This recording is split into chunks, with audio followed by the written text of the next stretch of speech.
Katrina, and I'm here to deliver my persuasive speech on organ donation. According to the U.S. Department of Health and Human Services, over 100,000 men, women, and children in the United States need life-saving organ transplants. And a new name is added to the national waiting list approximately every 10 minutes.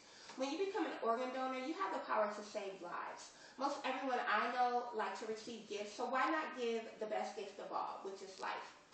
Organ donation is the donation of an organ to a living recipient.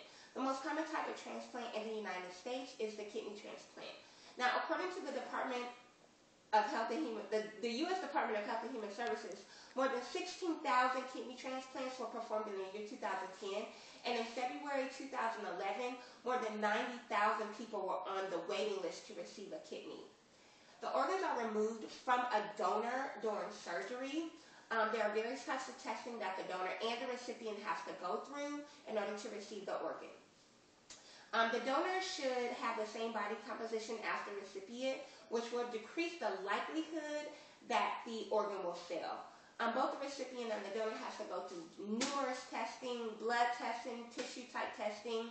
Also, the donor has to be checked for different diseases such as HIV or diabetes, high blood pressure, because having these diseases will also increase the likelihood that that organ will be rejected once the recipient receives it. Also, to prevent organ rejection, the recipient usually has to take immunosuppressant drugs their whole life, which will help the body fight off diseases which could affect the organ. There are two types of organ transplantation: allotransplantation and xenotransplantation. Allotransplantation is the transplantation of an organ from species to species. So that's meaning human to human transplantation. Xenotransplantation is the transplantation from one species to another, meaning, a human will receive a pig valve for the heart. There are several types of organs that can be donated, such as kidneys, heart, liver, lungs, skin, bone. A person can also transplant tissue. A person can transplant the cornea around their eye, which can be given to someone to help them if they were blinded by an accident. Thousands of people are added to the National Organ Transplant List every year. But sadly, those people will probably die waiting for their organ before they'll even be put on the list. There are far more people on the National Organ Waiting List to receive an organ than there are organs available. Most recipients receive an organ from a living donor. After a person dies, unless they were registered to donate their organs, the organs will die with them. Becoming an organ donor can give someone a second chance at life. Be the positive change that the world needs to see.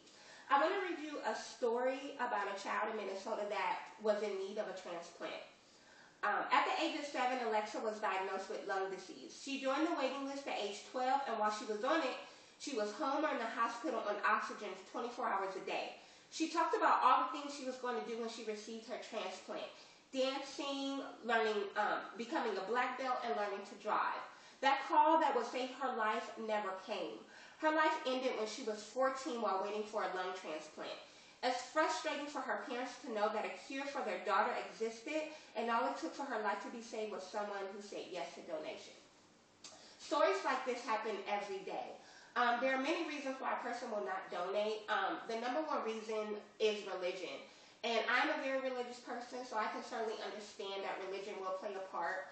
And if a person will not donate, your beliefs are your beliefs. I understand that. Secondly, some people may fear that they find themselves in a life-threatening situation where they have a small chance of survival. Treatment options may not be available because they were a donor for someone else. With all the new breakthroughs in medicine, organ transplants for the donor and the recipient outcomes are really good nowadays. The problem is that there aren't enough organs to meet the high demand. After you pass away, don't let your organs go with them. Donate them to someone who can have a second chance at life. Giving the gift of life is the best gift anyone can give. Becoming an organ donor is very easy and simple. You can fill out a donor registration at organdonor.gov. Registration is very simple, very easy. Next time you're renewing your driver's license, simply check yes in the donor registration box. And also let your family know that you will be becoming a donor, because that's very important. Becoming an organ donor can and will save a life. There are so many people that have not had a chance at a normal life because of an illness has ruined their organs. When you pass away, don't take your organs with them. Give them to someone that can use them. I assure you that will be the greatest gift of all. If you need to know more facts about becoming an organ donor before you become a donor, I encourage you to research. Be the positive change that the world needs to see. Thank you so much for listening to my speech. Have a great day.